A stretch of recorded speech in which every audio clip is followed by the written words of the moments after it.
Hello, I am Jim Cromwell.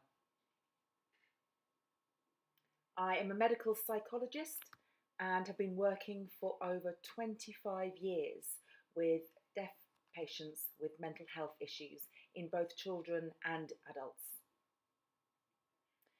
This year, I have been supporting Definitely Theatre with their production of the play which is called 448 Psychosis, which was written by Sarah Kane.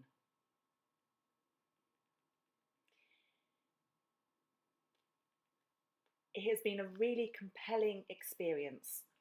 Research has taken place over a number of different stages that I've been involved in. There was a research and development R&D day, one rehearsal day, a post-show Q&A session, which was really interesting, and yesterday, the last and fourth, there was a symposium event.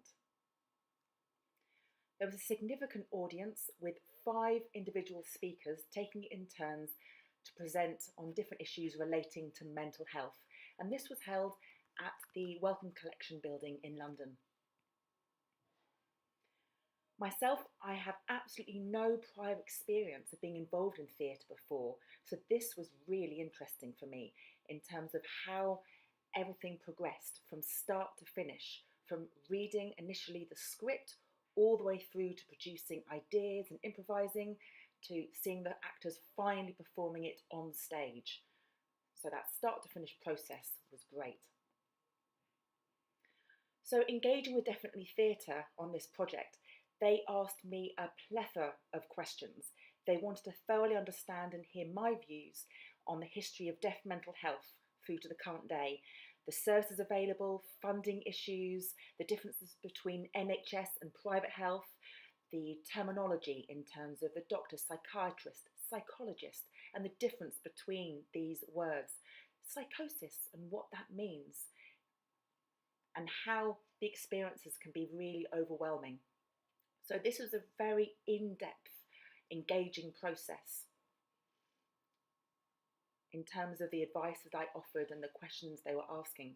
And they really, really wanted to continue and have more and more information that they could take on board and use within their exploration and production of this show. And I think the way they actually incorporated this research and these facts into the final production was simply wonderful. Seeing it develop from rehearsals to being an evening audience member and seeing it take form on stage before me was such a powerful moment.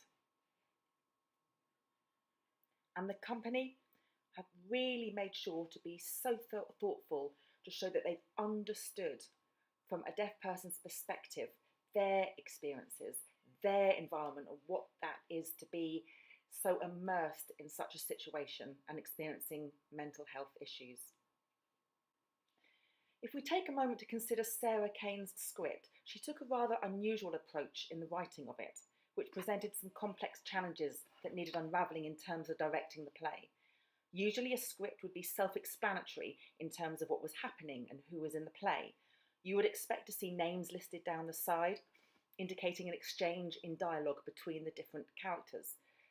You would know how many characters were in the play altogether and what their names were, etc. However, in Sarah Kane's script for 448 Psychosis, none of this information was stated anywhere. There were no characters and consequently no dialogue.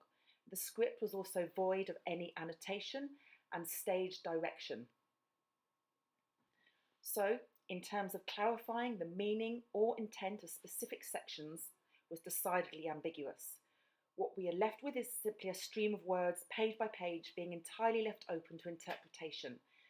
And Definitely Theatre embraced the challenge of exploring and deciding how to transform her script into a living production. What was interesting from my perspective was one of the key underlying themes touched on throughout the production of this play, which was separation and dissociation.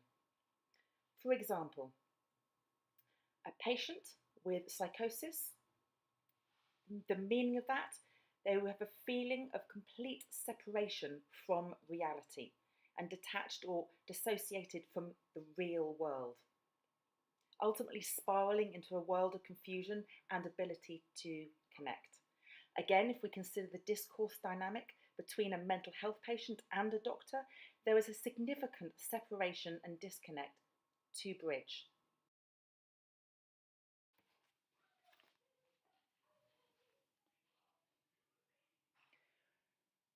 Bearing this in mind, and now considering deaf mental health patients and the fact that most doctors are hearing, that communication divide between English and sign language becomes cavernous.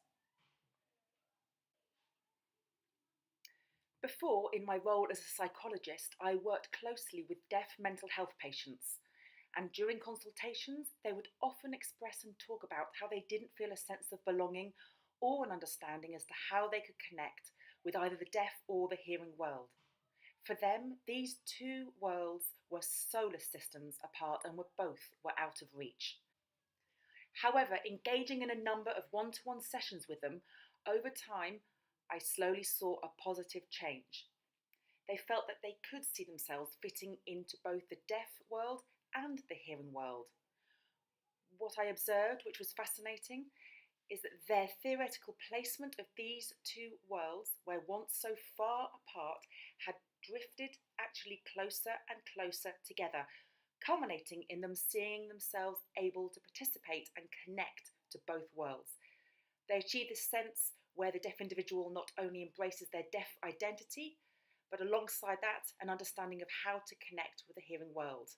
This journey encapsulates what the health in mental health is truly all about. Definitely Theatre's production emulates this concept of separation between the actors and audience by physically separating them through distance and a floor-to-ceiling perspex sheet that creates this powerful sense of division.